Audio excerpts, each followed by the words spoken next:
Hello, what's up mga crazy babes ko dyan again. So this is me again, your vlogger for today, Jen Judelan. So sa mga bago pa po sa aking YouTube channel, don't forget to like, views, and subscribe. And hit the notification bells for more upcoming vlog, upcoming LS, and upcoming updates. So for today's content guys, for today's video guys, I will share to all of you my daily life, a day of my life's short videos, only short vlog.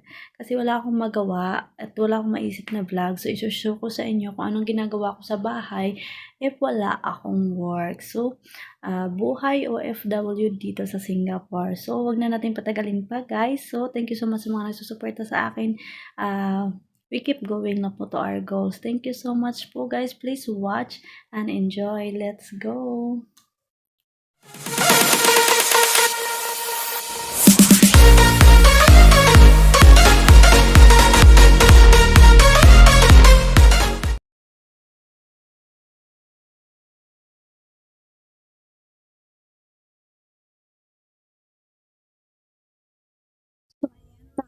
Babes ko dyan out there.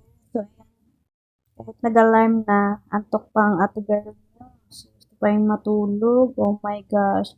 Sleeping beauty lang ang peg. So, ayan. Tayo kailangan ng gumising. At alam niyo namang mga sakit natin mga Pinoy. Pag may 5 minutes pa, 10 minutes. Ayan. Go lang, sleep pa more.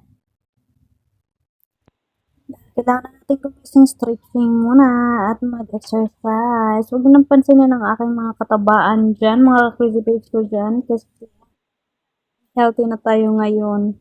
Oh my gosh, less stress. Just do our work only. Ang taba ko na guys. Ikaw pa si ate. Mga beshi ko, antok pa.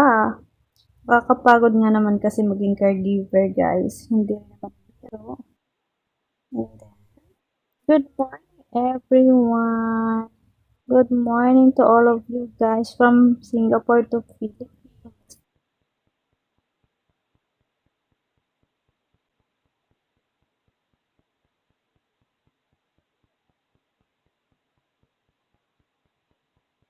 Ayan, kailangan natin mag-exercise dahil antok pa tayo mga ka-crazy babes ko dyan. So, ayan, gisingin ang ating sarili. Ngayon, kailangan na natin masuklay kasi parang natin bruha. Ang hirap nga naman gumawa ng vlog, no? At wala tayong maisip ngayon. So, ipapakita natin kung anong ginagawa natin sa araw-araw na wala tayong work. Stretching pa more. Ayan, si ate girl nyo. Dahil pangit ang ating background, kaya yung ginawa guys. Kasi hindi pa nakapag-prepare. Dahil busy nga sa ating work ang lola nyo. So, ayan, tara na maghilamos. Samahan nyo ako guys. Pansin ang ating katabaan dyan. Kasi iba na ngayon, iba rin yung dati. So, chubby is the new sexy now. Tayo mag-toothbrush natin maghilamos. Kaya dyan nagsisimula ang ating araw. Hindi ako kompleto kung tayo mag-toothbrush. Pagkagising,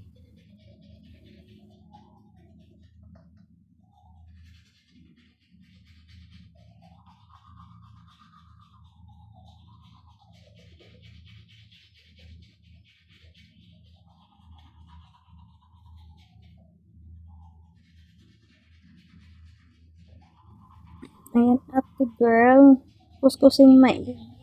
Kuskusing maigi ang ating pinakapakalaga bagay sa ating buhay. Kasi pag sumakit ang ngipin, nga. So, ayan, patapos na tayo mag-toothbrush, tayo mag-gargle na mga ka-crazy dyan. Simple lang ang ating task sa isang araw. Pag walang work, ayan, may hulma na ang ating katawan. Sa dalawa, tatlo, my gosh. Dati wala akong ngayon tayo maghihilamos na linisin ang ating face dahil ang dami-dami.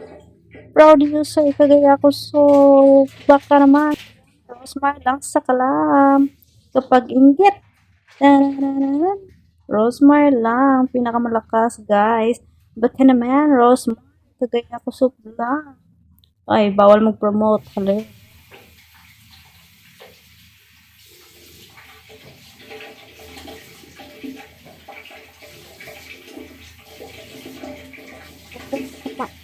ate, para malinis. Ito lang sabon sa mukha. Ha? Kumusta naman ang ating mga dyan, mga credit food dyan? Ating simpleng-simple lang. Ba, dami. So, ayan, tayo magpunas ng ating Facebook. Dahil morning time, hindi mawawala ang ating kasama yan. Makakompleto ang umaga natin pag nasa banyo tayo. So, huwag kayong tumawa, guys. Dahil normal lang yan. Pag hindi na ilabas, yayaman ang doktor. So, ayan, linis-linis. Punas-punas din pag may time. My goodness. Well, tapos na tayo. Ayan. Sarap pa more. Nakasarap. Ang laki mo na best. Ayan. Life din pag may time. Okay guys, simulan na natin ang araw natin. Tayo ay maghahanda ng breakfast. Ayan, simple lang po ang aming bahay. Meron akong hard-boiled egg. Uy, English one. So, ayan, naglaga po ako ng itlog. Mga favorite ng Pilipino. Nilagang itlog. Na may kasamang coffee and noodles, dried noodles, pansit canton lang po. Sa simple siyang pagkasabi. Ayan, tayo magbabalat na. Dahil tayo kakain at nagugutom na. Kain tulog pag walang work. Ang sarap nga naman ng itlog. Sino nga namang hindi masasarapan sa itlog, diba guys?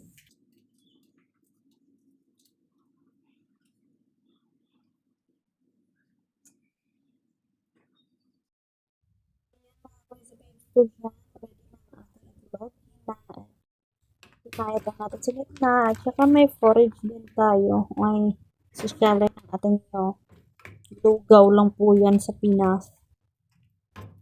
Matching egg.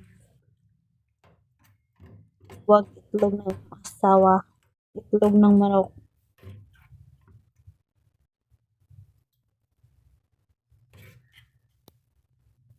Na atin ang isasalin para tayo makapag-ready na habang mainit pa. Sarap yan. Ate. Ayan. Tapos meron tayong lugaw. Meron pa tayong patis or toyo. Patis is Bisaya, toyo sa Tagalog. Ayan. Pwede siya. So, ayan. Meron din tayong pansit canton. Lucky from Philippines. Sarap. Tapos meron din sila ditong tauhu guys. Taho sa Pinas. Ayan. May pa ganon-ganon pa. Dami din nating food.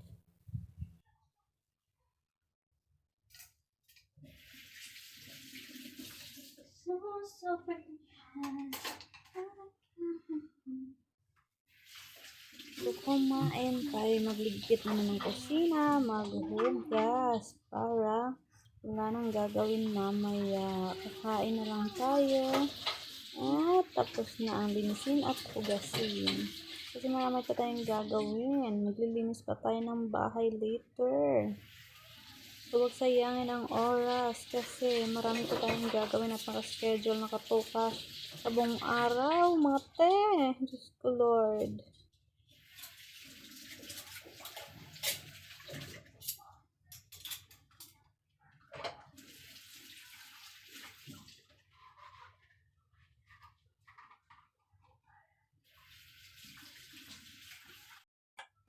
Tayo mag-prepare ng grapes. Hugasan. So, kaya may himayin para ready na kainin mamaya. Kasi healthy food for today. So, ayan guys. Ganun pa. Mura lang pala yung bili namin dyan sa grapes guys. Nabili ko siya sa Giant Market. $5.25 for 2 box na photo container. So, ayun. Tapos, naka-effect pa ako na container. Pero in fairness, fresh from the farm. Grape lang, meron tayo walang farm. Tamis siya guys. Masarap siya. sa okay naman. So, ayan, tapos na tayo mag-prepare. Balik natin sa fridge. Ayan, pinakita pa natin ng brand. Wala naman siya sa Pinas, guys. Iba naman yung grapes sa Pinas. So, ayan, after tayo maglinis na ng ating bahay. Pasensya na po kayo dahil makalat. Ayan, patapos na tayong magwalis, guys. Ayan, linis pa more ate girl. Dahil wala siyang time. Madali ang linis lang to, guys. In fairness, may siyang ingay ng kapitbahay. Araw-araw, gabi-gabi. Umaga-umaga, tanghalian, ang ingay talaga. Lagabog ng lagabog. Parang sila lang yung nakatira sa buong HDB. Ayan, dahil tapos na tayo, guys. Tayo magmamap na naman sa kitchen. Pero nawalisan na natin to kanina. Hindi lang natin napakita kasi nga sobrang haba na ng video po pinakita pa natin, guys. Diba?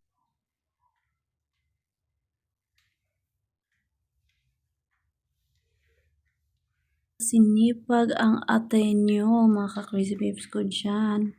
Kasi pag naman, ang ugali natin mga Pilipino, once na nag-rest tayo, tatama rin na tayong gumawa kung ano man yung naisipan natin gawin at nakatoka, nakaschedule sa araw na yun. A few minutes later. So this is my place in Singapore. Look like this is the Chinese temple, the Buddha. And in my front,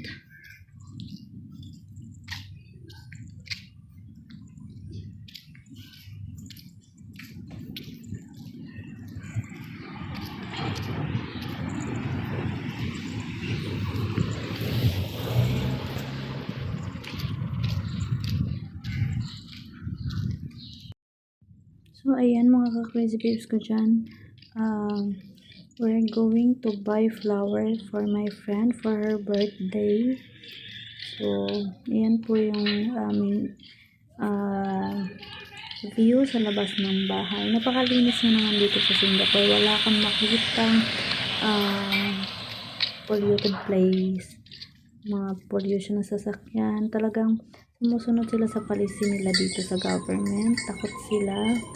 At saka may mga ano talaga ito yung mga tao. Disiplina.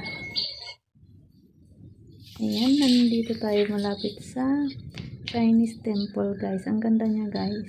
Ayan yung temple ng mga Chinese, guys. Pero marami din klase. Pero ito kasi malapit sa amin, sa bahay namin. So, ayan, guys. Tayo pupunta na sa ating pupuntahan. Papalit din tayo ng damit.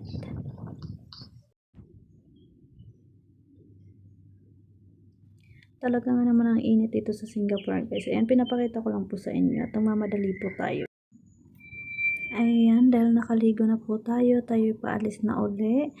Kinakat-kat ko na lang po yung iba kasi sobrang haba na. Ayan, nandito na tayo sa shop. Tarang pumili na ng bulaklak. Ang gaganda niya, guys. Super. Nakaganyan na po siya. Hindi ka, guys, sa Pinas. Kailangan pa po natin itong bouquet. Para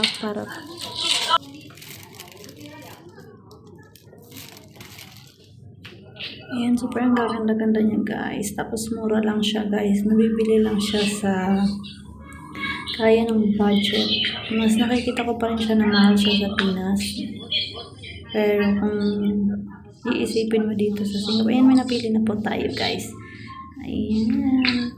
Now, finally, we choose one. We need to go home. Thanks for watching, everyone. So, ayan guys, dito nagtatapos ang ating vlog for today's video. So, thank you so much guys for watching. Hope you enjoy my short vlog for today. So, see you again next time for my upcoming vlogs, guys. May God bless you all. Thank you mga crazy babes ko dyan out there.